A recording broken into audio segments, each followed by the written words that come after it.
ನಮಸ್ತೆ, welcome back ಅಶ್ವಿಮಾಯ Kannada vlogs. ಇದು Ashwini from Davanagere.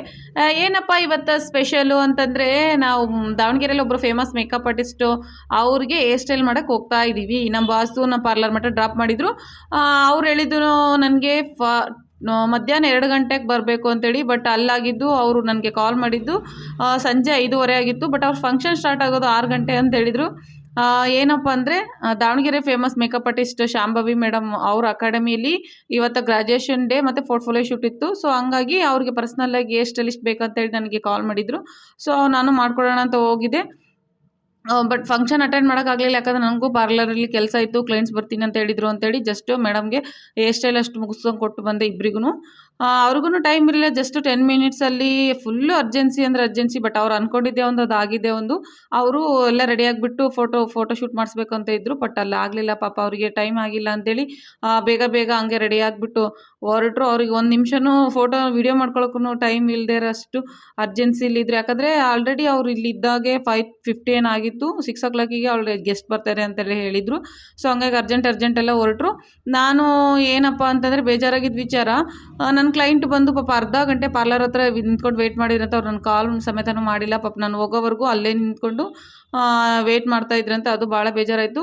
ಮತ್ತು ಎಲ್ಲೂ 1 ನಿಮಿಷನೂ ಟೈಮ್ ವೇಸ್ಟ್ ಮಾಡಿದೆ. ನೆಕ್ಸ್ಟು ಡೈರೆಕ್ಟಾಗಿ ಪಾರ್ಲರಿಗೆ ಹೋಗ್ಬಿಟ್ಟು ನಾನು ಕ್ಲೈಂಟ್ನ ಅಟೆಂಡ್ ಮಾಡಿ, ಅವ್ರದ್ದು ಥ್ರೆಡ್ಡಿಂಗ್ ಇತ್ತು, ಥ್ರೆಡ್ಡಿಂಗ್ ಎಲ್ಲ ಮುಗಿಸ್ಕೊಂಡು ಕೊಟ್ಟೆ. ಏನು ಗೊತ್ತಾ ಫ್ರೆಂಡ್ಸ್, ಈ ಮೇಕಪ್ ಫೀಲ್ಡಲ್ಲಿ ಅಷ್ಟು ಈಸಿಯಾಗಿ ಯಾರು ಒಬ್ಬ ಮೇಕಪ್ ಆರ್ಟಿಸ್ಟು ಇನ್ನೊಬ್ಬ ಮೇಕಪ್ ಆರ್ಟಿಸ್ಟ್ನ ವರ್ಕ್ನ ಒಪ್ಪೋದೇ ಇಲ್ಲ. ಏನಾದರೂ ಒಂದು ಹೇಳ್ತಾನೆ ಇರ್ತಾರೆ. ಬಟ್ ಏನು ಅಂದರೆ, ಒಬ್ಬ ತುಂಬ ವರ್ಷದಿಂದ ಮೇಕಪ್ ಫೀಲ್ಡಲ್ಲಿದ್ದು ಅವರು ಸೀನಿಯರ್ ಆಗಿರೋದ್ರಿಂದ ಅವ್ರಿಗೆ ತುಂಬ ಜನ ಮೇಕಪ್ ಆರ್ಟಿಸ್ಟ್ ಪರಿಚಯ ಇರ್ತಾರೆ. ಅವ್ರ ಸ್ಟೂಡೆಂಟ್ಸ್ ಇರ್ತಾರೆ, ಓಲ್ಡ್ ಸ್ಟೂಡೆಂಟು, ನ್ಯೂ ಸ್ಟೂಡೆಂಟ್ಸ್ ಇರ್ತಾರೆ. ಅಷ್ಟೆಲ್ಲ ಜನ ಬಿಟ್ಟು ನಮ್ಮ ವರ್ಕ್ನ ಇಷ್ಟಪಟ್ಟು ಅವ್ರು ಕರೆದು ಅವ್ರ ಪರ್ಸ್ನಲ್ ಹೇರ್ ಸ್ಟೈಲಿಗೆ ಅಷ್ಟು ಈಸಿಯಾಗಿ ಯಾವ ಮೇಕಪ್ ಆರ್ಟಿಸ್ಟು ಒಪ್ಕೊಳ್ಳಲ್ಲ. ಸೊ ಹಾಗಾಗಿ ನಮ್ಮ ವರ್ಕ್ ಇಷ್ಟಪಟ್ಟು ಅವರು ಹೇರ್ ಸ್ಟೈಲಿಗೆ ಕರೆದ ನನಗೆ ಸಖತ್ ಖುಷಿ ಆಯಿತು. ಅವರೆಲ್ಲ ಸೀನಿಯರ್ಸು, ಅವ್ರ ವರ್ಕ್ ನೋಡಿ ಬೆಳೆದಿರೋರು ನಾವೆಲ್ಲ. ಸೊ ಹಂಗಾಗಿ ಅವರು ನಮ್ಮನ್ನು ಎಷ್ಟಲ್ಲಿ ಕರೀತಾರೆ ಅಂದರೆ ಅದಕ್ಕಿಂತ ಮತ್ತಿನ್ಯಾವುದು ಸರ್ಟಿಫಿಕೇಟ್ ಬೇಕಲ್ವಾ ಫ್ರೆಂಡ್ಸ್. ಸೊ ಹಂಗೆ ಅರ್ಜೆಂಟಲ್ಲೇ ಅವ್ರದ್ದು ವರ್ಕ್ ಮುಗಿಸ್ಕೊಂಡು ಕೊಟ್ಟು ಬಂದೆ. ನೋಡೋಣ ಮತ್ತೆ ಯಾವಾಗಾದರೂ ಸಿಕ್ಕಾಗ, ಅಪರ್ಚುನಿಟಿ ಸಿಕ್ಕಾಗ ಅವ್ರ ಭೇಟಿ ಆಗೋಣ ಅಂತೇಳಿ ಅಂದ್ಕೊಂಡಿದ್ದೀನಿ. ನೆಕ್ಸ್ಟ್ ಹಂಗೆ ಪಾರ್ಲರ್ಗೆ ಬಂದು ನಮ್ಮ ಕ್ಲೈಂಟ್ಸ್ ಎಲ್ಲ ಇದ್ರಲ್ಲ, ಅವ್ರನ್ನೆಲ್ಲ ಅಟೆಂಡ್ ಮಾಡ್ತಾ ಇದ್ದೆ. ಒಂದೇನಪ್ಪ ಅಂದರೆ, ನಮ್ಮ ಕ್ಲೈಂಟ್ ಒಬ್ಬರು, ಅವರು ಬೇರೆ ಊರಿಂದ ಬಂದಿದ್ದಾರೆ. ಬಟ್ ದಾವಣಗೆರೆಯಲ್ಲಿ ಅವರಿಗೆ ಯಾರೂ ಪರಿಚಯ ಇಲ್ಲ. ಯಾರೋ ಒಬ್ರು ಹೇಳಿದ್ರಂತೆ, ಅಶ್ವಿನಿ ಪಾರ್ಲರಲ್ಲಿ ಅವರು ಐಬ್ರೋ ಚೆನ್ನಾಗಿ ಮಾಡ್ತಾರೆ ಹೋಗಿ ಅಂತೇಳಿ. ಅವ್ರು ನನಗೆ ಅಲ್ಲಿ ಬೋರ್ಡಲ್ಲಿ ನಂಬರ್ ಇತ್ತು, ತಗೊಂಡು ಕಾಲ್ ಮಾಡ್ಬೋದಾಗಿತ್ತು. ಬಟ್ ಅವ್ರು ಯಾಕೋ ಕಾಲ್ ಮಾಡ್ದೇ ನಾನು ಬರ್ತೀನಿ ಅಂತೇಳಿ ½ an hour ನನ್ನ ಪಾರ್ಲರ್ ಹತ್ರನೇ ವೆಯ್ಟ್ ಮಾಡ್ಯಾರೆ. ಅದನ್ನು ನನಗೆ ಭಾಳನೇ ಬೇಜಾರಾಗಿದ್ದ ವಿಚಾರ. ಅದಕ್ಕೆ ಅವ್ರಿಗೆ ನಂಬರ್ ಕೊಟ್ಟು, ಯಾವುದೇ ಕಾರಣಕ್ಕೆ ಈ ಥರ ಮಾಡಿಬಿಡಿ, ಕಾಲ್ ಮಾಡ್ಕೊಂಡು ಬರ್ರಿ, ನೀವು ಬಂದು ವೆಯ್ಟ್ ಮಾಡೋದು ನನಗೆ ಇಷ್ಟ ಆಗಲ್ಲ. ಯಾಕಂದರೆ ಟೈಮು ಎಲ್ಲರಿಗೂ ಇಂಪಾರ್ಟೆಂಟೇ. ಅವರು ಪಾಪ ಮನೇಲಿ ಏನಾರು ಇರ್ತದೆ, ಅದನ್ನು ಬಿಟ್ಟು ಇಲ್ಲಿ ಟೈಮ್ ವೇಸ್ಟ್ ಮಾಡೋದು ನಂಗೂ ಇಷ್ಟ ಆಗಲ್ಲ. ಸೊ ಹಂಗಾಗಿ ಅವ್ರು ಅಂದ್ಕೊಂಡಿದ್ದಕ್ಕಿಂತ ಚೆನ್ನಾಗಿ ಥ್ರೆಡ್ಡಿಂಗ್ ಮಾಡಿಕೊಟ್ಟೆ. ಅವರು ತುಂಬಾ ಖುಷಿಪಟ್ಟರು. ನಮ್ಮ ಊರಲ್ಲಿ ಒಂಥರ ಮಾಡ್ತಿದ್ರು, ನೀವು ಒಂಥರ ಚೆನ್ನಾಗಿ ಮಾಡಿದ್ದೀರಾ ಅಂತೇಳಿ. ಅವ್ರ ಖುಷಿನೇ ನಮ್ಮ ಖುಷಿ. ಸೊ ಹಂಗಾಗಿ ನನ್ನ ಕ್ಲೈಂಟ್ನ ಯಾವತ್ತೂ ಡಿಸಪಾಯಿಂಟ್ ಮಾಡೋಕ್ಕಲ್ಲ. ಅವ್ರನ್ನ ವೆಯ್ಟ್ ಮಾಡಿಸೋದೇ ಇಲ್ಲ. ಏನಪ್ಪ ಅಂದರೆ, ಇವತ್ತು ನಾವು ಏನೇ ಇದ್ದೀವಿ, ನಮ್ಮನ್ನು ಯಾರಾದರೂ ಗುರ್ತಿಸ್ತಾರೆ ಅಂದರೆ ಅದಕ್ಕೆಲ್ಲ ಕಾರಣನೇ ನಮ್ಮ ಕ್ಲೈಂಟ್ಸು. ಅವರೇ ನಮ್ಗೆ ವರ್ಕ್ ಅಪರ್ಚುನಿಟಿ ಕೊಡದೆ, ಅವರು ನಮ್ಮ ಕಡೆ ಸರ್ವಿಸ್ ಮಾಡಿಸ್ಕೊಳ್ದೆ, ಯಾರು ನಮ್ಮ ಫ್ಯಾಮಿಲಿಗೆ ನಮ್ಗೆ ಬಿಟ್ಟರೆ ನಾವು ಬೇರೆ ಯಾರಿಗೂ ಪರಿಚಯ ಇರಲ್ಲ. ಯಾಕಂದರೆ ಈಗ ಕ್ಲೈಂಟ್ಸಿಗೆ ನಮ್ಮ ವರ್ಕ್ ಇಷ್ಟ ಆದರೆ ಅವರು ಮತ್ತೊಬ್ರಿಗೆ ಹೇಳ್ತಾರೆ. ಇವಾಗ ಅದೇ ಥರನಾಗಿದ್ದು, ಇವ್ರು ಯಾವುದೋ ಊರಿನವರು, ಪಾಪ ದಾವಣಗೆರೆಗೆ ಹೊಸಬ್ರು ಯಾರೋ ಒಬ್ರು ಹೇಳಿದ್ರಂತೆ, ಅಲ್ಲಿ ಅಶ್ವಿನಿ ಪಾರ್ಲರಿಗೆ ಹೋಗಿ ಅವರು ಥ್ರೆಡ್ಡಿಂಗ್ ಚೆನ್ನಾಗಿ ಮಾಡ್ತಾರೆ ಅಂತೇಳಿ. ಸೊ ಹಿಂಗೆ ನಮ್ಮ ಕ್ಲೈಂಟ್ಸೇ ನಮ್ಮನ್ನು ಬೆಳೆಸೋದು. ಸೊ ಅವ್ರಿಗೋಸ್ಕರ ನಮ್ಮ ವರ್ಕ್ ನಾವು ಚೆನ್ನಾಗಿ ಮಾಡಿಕೊಡ್ಬೇಕು.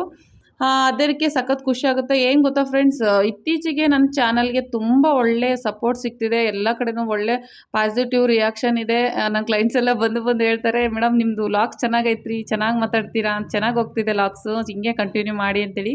ಅದು ನೋಡಿ ಖುಷಿ ಆಗ್ತಿದೆ. ಬಟ್ ಯಾರೆಲ್ಲ ಸಬ್ಸ್ಕ್ರೈಬ್ ಮಾಡ್ಕೊಳ್ದೇ ವಿಡಿಯೋ ನೋಡ್ತಿದ್ದೀರಾ, ದಯವಿಟ್ಟು ಎಲ್ಲ ಸಬ್ಸ್ಕ್ರೈಬ್ ಮಾಡ್ಕೊಂಡು ವಿಡಿಯೋ ನೋಡಿ. ಯಾಕಂದರೆ ನೀವು ಹಿಂಗೆ ಸಪೋರ್ಟ್ ಇದ್ರೇ ನಾವು ನೆಕ್ಸ್ಟ್ ಒಳ್ಳೊಳ್ಳೆ ಕಂಟೆಂಟ್ ಇರೋಂಥ ವಿಡಿಯೋ ಮಾಡಬೇಕು ಅಂತೇಳಿ ನನಗೂ ಖುಷಿ ಆಗುತ್ತೆ. ಈ ವಿಡಿಯೋ ಮುಖಾಂತರ ಎಲ್ಲರಿಗೂ ಥ್ಯಾಂಕ್ಸ್ ಹೇಳೋಕ್ಕೆ ಇಷ್ಟಪಡ್ತೀನಿ. ಏನು ಗೊತ್ತಾ ಫ್ರೆಂಡ್ಸ್, ಎಲ್ಲರೂ ಕೇಳ್ತಾ ಇದ್ರಿ ಒಂದು ಕನ್ಫ್ಯೂಷನ್ನು, ನಾವು ಫೇಶಿಯಲ್ ಮಾಡಿಸಿದ್ರೆ ಒಳ್ಳೇದಾ, ಅಥವಾ ನಮ್ಮ ಸ್ಕಿನ್ನಿಗೆ ಫೇಶಿಯಲ್ ಮಾಡಿಸೋದ್ರಿಂದ ಏನಾದರೂ ಪ್ರಾಬ್ಲಮ್ ಆಗುತ್ತಾ ಅಂತೇಳಿ ಕೆಲವೊಬ್ಬರು ಕೇಳ್ತಾ ಇದ್ರಿ. ಸೊ ಅವ್ರಿಗೋಸ್ಕರನೇ ಈ ವಿಡಿಯೋದಲ್ಲಿ ಹೇಳ್ತಾ ಇದ್ದೀನಿ. ಏನಪ್ಪ ಅಂದರೆ, ನಾವು ಫೇಶಿಯಲ್ ಮಾಡಿಸೋದ್ರಿಂದಾಗಲಿ, ಕ್ಲೀನಪ್ ಮಾಡಿಸೋದ್ರಿಂದಾಗಲಿ ಯಾವುದೇ ರೀತಿ ಸ್ಕಿನ್ಗೆ ಪ್ರಾಬ್ಲಮ್ ಆಗಲ್ಲ. ಅದು ಬಿಟ್ಟು ಫೇಶಿಯಲ್ ಮಂತ್ಲಿ ಫೇಶಿಯಲ್ ಆಗಲಿ 15 ಡೇಸ್ ಒನ್ಸ್ ಕ್ಲೀನಪ್ ಮಾಡಿಸೋದ್ರಿಂದ ನಮ್ಮ ಸ್ಕಿನ್ನಲ್ಲಿರೋ ಡೆಡ್ ಸೆಲ್ಸ್ ಎಲ್ಲ ರಿಮೂವ್ ಆಗಿ ಬ್ಲ್ಯಾಕ್ ಹೆಡ್ಸು ವೈಟ್ ಹೆಡ್ಸ್ ಎಲ್ಲ ರಿಮೂವ್ ಆಗಿ ಆ್ಯಂಟಿ ಏಜಿನ್ ಅಂದರೆ ಲೈನ್ಸ್ ಎಲ್ಲ ಬರುತ್ತಲ್ಲ 30 ಅಬವ್ ಆದಮೇಲೆ ಅದೆಲ್ಲ ಅವಾಯ್ಡ್ ಆಗುತ್ತೆ. ಸ್ಕಿನ್ನಲ್ಲಿ ಬ್ಲಡ್ ಸರ್ಕ್ಯುಲೇಷನ್ ಆಗಿ ಸ್ಕಿನ್ ಗ್ಲೋ ಬರೋಕ್ಕೆ ಸ್ಟಾರ್ಟ್ ಆಗುತ್ತೆ. ಕೆಲವೊಬ್ರು ಅಂದ್ಕೊಂಡರೆ ಫೇಶಿಯಲ್ ಮಾಡಿಸೋದ್ರಿಂದ ಫುಲ್ ಫೇಸ್ ಹಾಳಾಗುತ್ತೆ, ಅದೆಲ್ಲ ಸುಳ್ಳು. ನೀವು ಧಾರಾಳವಾಗಿ ಫೇಶಿಯಲ್ ಮಾಡಿಸ್ಬೋದು, ಅದರಿಂದ ನಿಮಗೆ ರಿಲ್ಯಾಕ್ಸೇಷನು ಸಿಗುತ್ತೆ, ಬ್ಲಡ್ ಸರ್ಕ್ಯುಲೇಷನ್ ಚೆನ್ನಾಗಾಗುತ್ತೆ. ಅದರಿಂದ ನಿಮ್ಮ ಸ್ಕಿನ್ನು ಗ್ಲೋ ಬರೋಕ್ಕೆ ಸ್ಟಾರ್ಟ್ ಆಗುತ್ತೆ.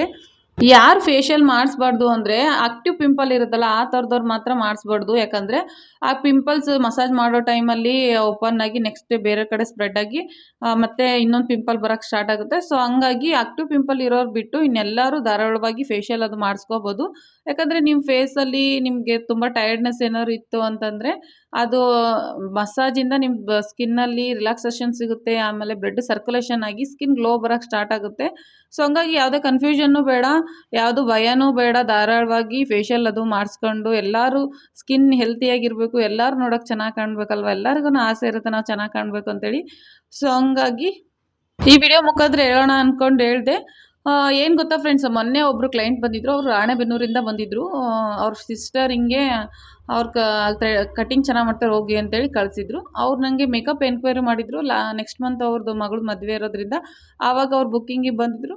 ನಾನು ಅಂದರೆ ಆ ಡೇಟಿಗೆ ಆಲ್ರೆಡಿ ಬೇರೆ ಕಡೆ ನನಗೆ ಬುಕ್ ಆಗಿತ್ತು. ಸೊ ಹಂಗಾಗಿ ಇಲ್ಲ ಆ ಡೇಟಿಗೆ ಬುಕ್ಕಿಂಗ್ ಆಗಿದೆ ಅಂತ ಹೇಳಿದೆ. ಅದು ಒಂದು ಸ್ವಲ್ಪ ಡಿಸಪಾಯಿಂಟ್ ಇತ್ತು. ಅದ್ರ ಜೊತೆಗೆ ಕಟಿಂಗ್ ಆಗಲಿ ಐಬ್ರೋ ನನ್ನ ಕಡೆ ಯಾವಾಗ ಅವ್ರು ಮಾಡಿಸಿರ್ಲಿಲ್ಲ, ಇದೇ ಫಸ್ಟ್ ಟೈಮು. ಪಾರ್ಲರ್ ಹತ್ರ ನನಗೆ ಗೊತ್ತೇ ಇಲ್ಲ, ಅವ್ರು ಹೊರಗಡೆ ನಿಂತಿದ್ದಾರೆ.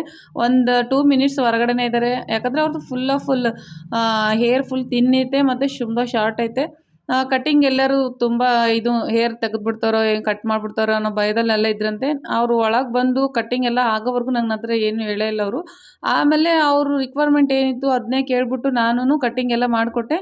ಅವರು ಲಾಸ್ಟಿಗೆ ಎಷ್ಟು ಖುಷಿಪಟ್ಟರು ಅಂದರೆ ಅವ್ರ ಮನಸ್ಸಲ್ಲಿ ಹಿಂಗೂ ಇರುತ್ತಾ ಅಂತ ನನಗೆ ಅವ್ರು ಹೇಳಿದ ಮೇಲೆ ಗೊತ್ತಾಯ್ತು. ಅಶ್ವಿನಿ, ನಾನು ಎಲ್ಲಿ ಏರ್ ಜಾಸ್ತಿ ತೆಗೆದ್ಬಿಡ್ತಾಳೋ ಅಂತ ಹೋಗೋನೋ ಬೇಡೋ ಅಂತೇಳಿ ಒಂದು ನಿಮಿಷ ನಿಂತ್ಕೊಂಡು ಯೋಚನೆ ಮಾಡ್ತಿದ್ದೆ. ಬಟ್ ನೋಡ್ರೆ ಹುಡುಗಿನೇ ಅಂತೇಳಿ ಬಂದೆ, ಧೈರ್ಯ ಮಾಡಿ ಅಂತೇಳಿ ಹೇಳಿದರು. ಲಾಸ್ಟಿಗೆ ಕಟ್ಟಿಂಗ್ ಎಲ್ಲ ನೋಡಿ ಸಖತ್ ಖುಷಿಪಟ್ಟರು.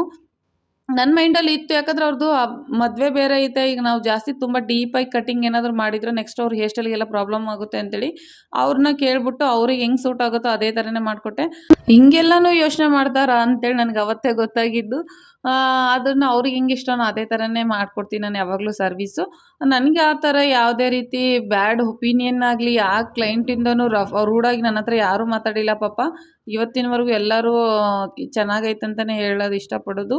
ಮತ್ತೆ ಸಿಗೋಣ ನೆಕ್ಸ್ಟ್ ವಿಡಿಯೋದಲ್ಲಿ. Thanks for watching.